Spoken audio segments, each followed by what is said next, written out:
Hola a todos y bienvenidos al curso de manejo higiénico de alimentos. Mi nombre es Yamila Meneses y soy la gerenta de calidad de Grupo Patagonia. Vamos ahora sí a empezar. La primera parte vas a ver que estoy comentándote que este curso te va a servir para que te puedas convertir en todo un manipulador de alimentos de forma segura y vamos a ver todo lo que es buenas prácticas y todos los criterios que debemos de tener en cuenta para llevarlos a cabo en las cocinas de nuestros restaurantes. El módulo que vamos a ver hoy es el módulo 1 de nociones bromatológicas generales. Ahí van a ver que les explico de cada uno de los módulos de qué van a tratar y vamos a empezar con este módulo tan importante. El concepto de inocuidad, cuando hablamos de la palabra inocuidad, nos dice que es la garantía de que un alimento no nos va a provocar enfermedades, que va a ser seguro, que no nos va a causar daño. Eso es súper importante y además nos va a aportar los nutrientes que nuestro organismo necesita para poder mantener la vida y todas nuestras funciones metabólicas de forma correcta. Por lo tanto, la inocuidad nos permite reunir los requisitos higiénicos sanitarios que garanticen que no nos vamos a enfermar. Un alimento es una sustancia o mezcla de sustancias naturales o elaboradas que, ingeridas por el ser humano, nos aportan los nutrientes y la energía necesarios para poder realizar todos los procesos biológicos. Cuando un alimento se necesita comercializar, debe reunir características físico-químicas, bacteriológicas y sensoriales, es decir, color, olor, sabor, textura, para que pueda ser seguro y que cumplan esas condiciones que son solicitadas en las normativas oficiales. Si el alimento cumple con todas estas características, se le dice alimento genuino, es el nombre que lleva ese tipo de alimento. Las materias primas son aquellas sustancias que necesitan transformarse para poder ser utilizadas como alimento. Por ejemplo, si quiero hacer un pastel, harina, leche, huevos, azúcar, son algunas de las materias primas, ingredientes que utilizamos para poder elaborar el pastel. Los nutrimentos o nutrientes son sustancias que provienen del exterior de nuestro organismo, están en los alimentos y nos van a dar la energía a nuestras células formando estructuras y participan en reacciones químicas para nuestro metabolismo. Es decir, para que podamos respirar, podamos digerir los alimentos, podamos dormir, podamos hacer ejercicio. Necesitamos nutrientes en nuestro cuerpo que cumplan esas funciones. Los nutrientes se dividen en dos grupos. Aquellos que se encuentran en gran tamaño y proporción se les llama macronutrientes y los que se encuentran en menor tamaño y proporción se los llama micronutrientes. Entre los macronutrientes, los tres más importantes: proteínas, carbohidratos y lípidos. Las proteínas se encuentran tanto de origen animal como vegetal. Los lípidos, según la temperatura a la que se encuentren, si están en estado sólido les vamos a llamar grasas y si están en estado líquido les vamos a llamar aceites. Y por supuesto pueden haber lípidos de origen animal o vegetal. En el caso de los hidratos de carbono o carbohidratos, se dividen en simples, aquellos formados por un solo azúcar o dos azúcares, y cuando ya se forman de 4 azúcares o más, se los llama complejos polisacáridos, ¿sí? En el caso de los micronutrientes tenemos las vitaminas y los minerales. Las vitaminas se pueden llamar hidrosolubles, aquellas vitaminas que están disueltas en agua, como en el jugo de una naranja, por ejemplo, o liposolubles, aquellas que se encuentran disueltas en medios grasos, como puede ser la leche, una crema, ¿sí? Las vitaminas pueden ser también esenciales, que son las que nosotros no podemos fabricar, sí o sí debemos tomarlas con los alimentos, y las no esenciales son las que fabricamos. Y los minerales también se pueden llamar macrominerales, aquellos que se encuentran en mayor cantidad distribuidos, y microminerales, los que están en menor cantidad. Aquí tenemos de las proteínas, lo más importante es la función plástica que tienen, es decir, nos permiten formar tejidos. Están formadas por un conjunto de un montón de partecitas como si fuera un collar de perlas y cada perlita es un aminoácido, ¿sí? Que forma este gran collar que según cómo se distribuya va a tener una función.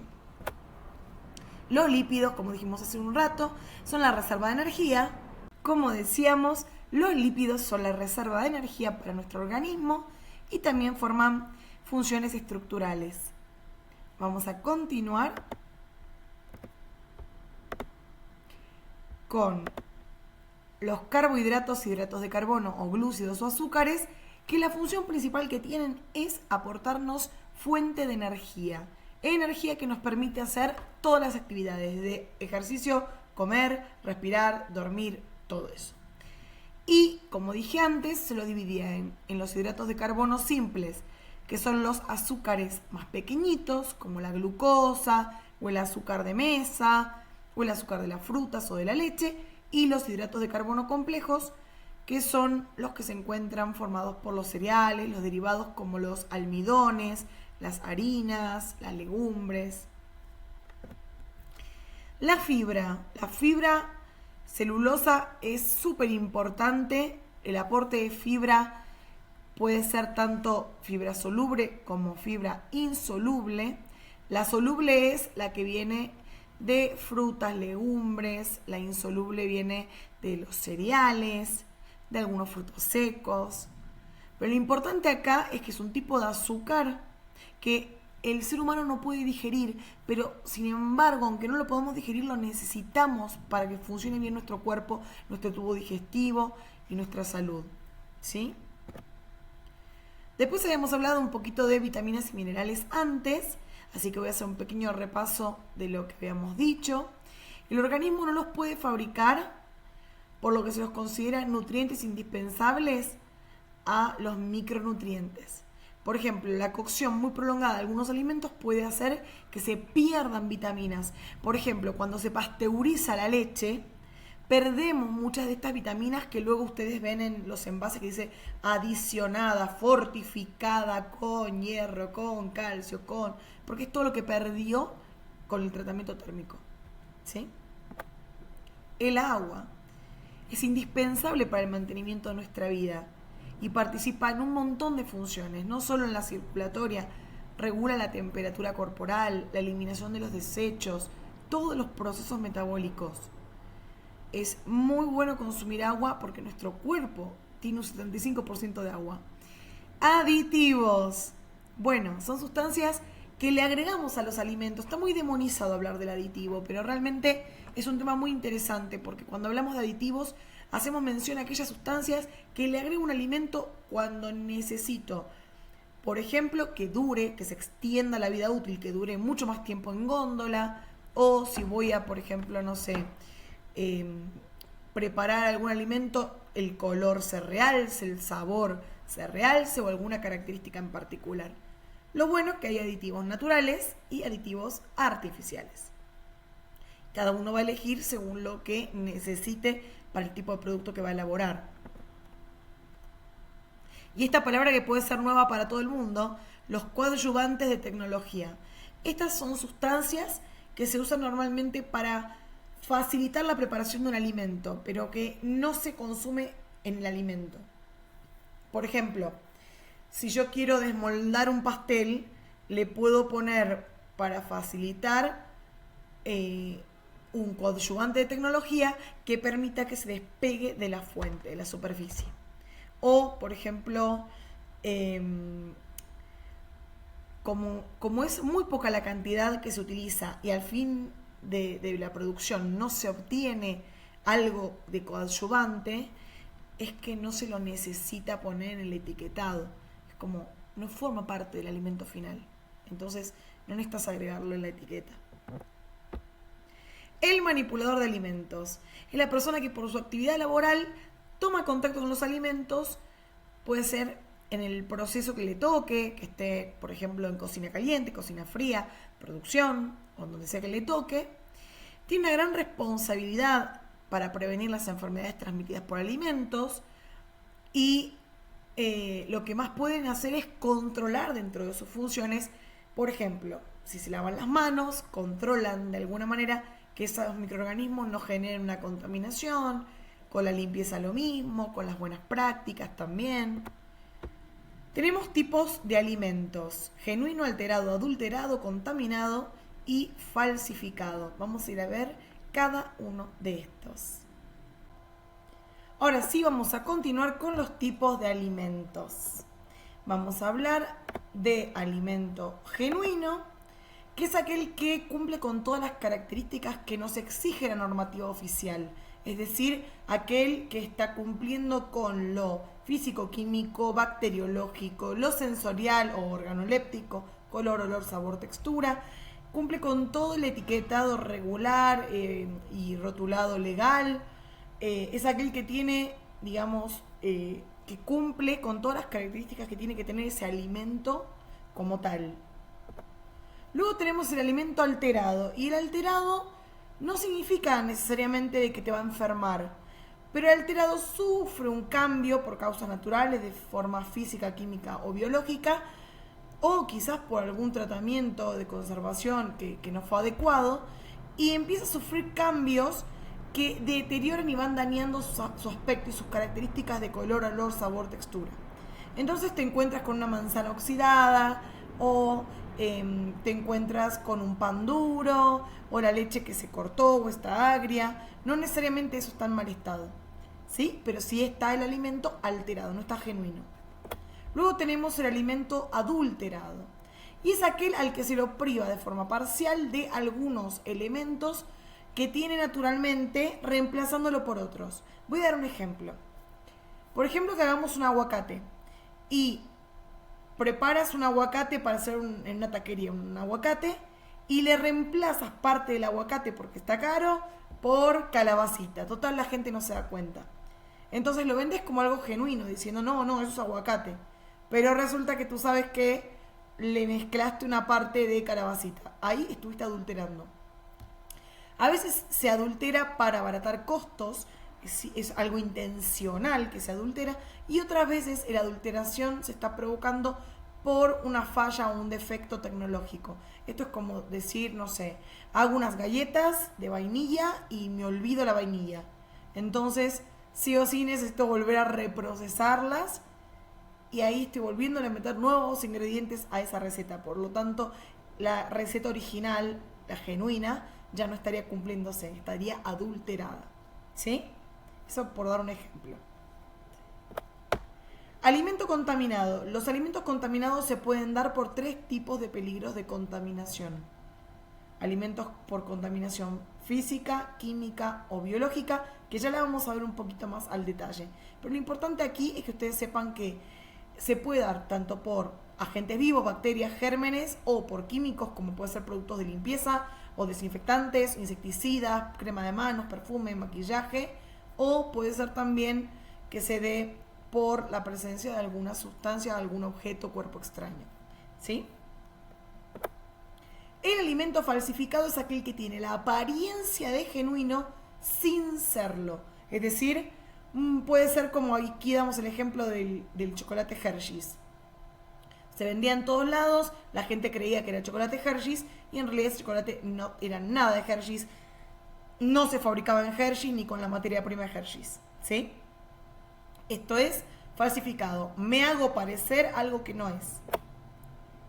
Como dije recién, los peligros de contaminación, peligros físicos, todos los cuerpos extraños, plástico, papel, vidrio, cartón, piedra, uña, cabello, dientes, metales, aretes, químicos, como dijimos antes, desinfectantes, cremas de belleza, maquillaje, perfumes, insecticidas, y biológicos, que se dividen en 2 partes. Microbiológico, todos los que conocemos, bacterias, virus, hongos, parásitos, y macrobiológicos cuando hablamos mucho de las plagas, plaga de roedor, cucarachas, algún insecto. Los físicos, acá tenemos el ejemplo. Lo que es importante es, al momento de preparar alimentos, hacerlo de forma segura para evitar que caiga cabello o joyería, algo arriba de nuestro alimento, ¿sí? Eso en el caso de los peligros físicos, o no estar lavando con esponjita metálica que pueda liberar esas limaduras de metal, ese tipo de cosas para los peligros físicos. En el caso de los químicos, puede darse también accidentalmente o no, pero muchas veces pasa de que si uno pone una botellita de agua y adentro en vez de agua le pone cloro, se puede provocar un peligro de contaminación si alguien por error se confunde y lo consume o lo usa para cocinar, ¿sí? O el hecho de el manipulador usando perfume, maquillajes, cremas también puede afectar, o el tema de la fumigación inadecuada. Entonces, luego de los peligros químicos, vamos a hablar de los peligros biológicos. Y algo importante en los peligros biológicos es que estos se tratan de la presencia de bacterias, hongos, virus, parásitos u otros organismos o las sustancias tóxicas o toxinas que se encuentran en los alimentos, en cantidades que por supuesto nos pueden provocar una enfermedad.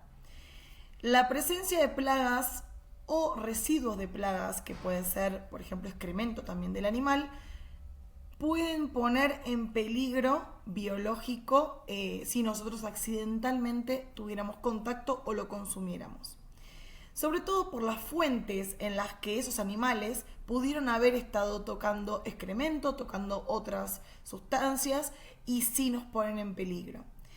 Una de las mejores formas de poder prevenirlo es la higiene del personal y, por supuesto, durante la recepción estar verificando en qué condiciones estamos recibiendo la mercadería, la temperatura correcta de los alimentos, porque esto asegura de alguna manera que nosotros no se nos acelere la multiplicación de los microorganismos, el control del agua potable, el tener agua potable, es decir, agua que se desinfecta, también hace que nuestros alimentos y la preparación de estos se vuelvan mucho más seguros. La contaminación cruzada, que tiene mucha relación con la contaminación biológica, se define como la transferencia de microorganismos desde una superficie que está contaminada, o sea, con mucha carga de microorganismos, de bacterias y gérmenes, hacia otra superficie que no estaba contaminada. Te voy a dar un ejemplo más sencillo. La contaminación cruzada se da muchas veces por dos tipos de contacto. Uno es el contacto directo, que un alimento crudo tenga contacto con un alimento que está cocido. ¿Quién tiene más microorganismos? Y el que está crudo tiene muchas más bacterias que lo que se cocinó. Entonces, ese crudo le va a transferir, traspasar y contaminar de bacterias al que estaba cocido, ¿sí? Y también hay otra forma de contacto que es el contacto indirecto. Indirecto es porque esa contaminación se está dando a través de algún intermediario que pueden ser utensilios, que pueden ser, charolas, cucharas, tenedores, tablas, ¿sí? Donde apoyamos un producto y luego vamos a apoyar otro, distinto, ¿sí? Entonces, por decir, si en una tabla estoy cortando carne cruda, luego voy a cortar pollo, luego voy a cortar pan, luego voy a cortar jitomate, ¿sí? Y esto en las cocinas, en el cotidiano uno no se da cuenta y lo está haciendo. Ahí estamos provocando a través de la tabla y a través de nuestra cuchilla sucia la contaminación cruzada. Aquí tenemos un ejemplo. Aquí hay una directa contaminación cruzada. La contaminación cruzada directa, aquí tenemos la sandía por un lado, que está contaminándose con el pollo y viceversa, los dos contaminándose porque son productos distintos con cargas de microorganismos diferentes. En este caso es diferente, aquí se cortó carne y en la misma tabla y cuchilla estamos cortando ahora lechuga. Ahí estamos provocando contaminación cruzada indirecta. Te estoy dejando aquí un video que si le haces clic vas a poder acceder a ver la información sobre un video de la contaminación cruzada. Espero que te sirva mucho y luego al finalizar puedes ingresar al enlace para hacer tu evaluación. Cualquier consulta, espero sus mensajes a yamila@grupopatagonia.mx. Saludos y nos vemos en el próximo módulo.